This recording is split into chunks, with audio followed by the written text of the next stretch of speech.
In this video, I'm going to show you how to use Gmail to check mail from other accounts. Now, this should be a quick and easy process video. So without further ado, let's go ahead and jump straight into it. Now, the first thing you need to do is to go ahead to the gear icon that's located at the top right, as you can see now.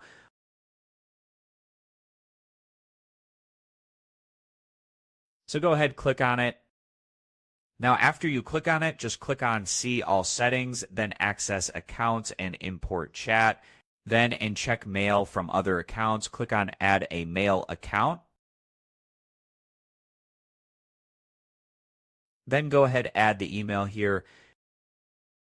As you can see, for example, this is the email that you will be adding. So after you add it, you can go ahead, click on Next.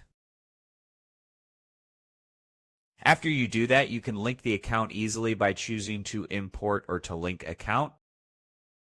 But then click on Next, then just enter the password and you will be good to go. So this was how to use Gmail to check mail from other accounts. I hope this video was helpful. As always, thank you for watching.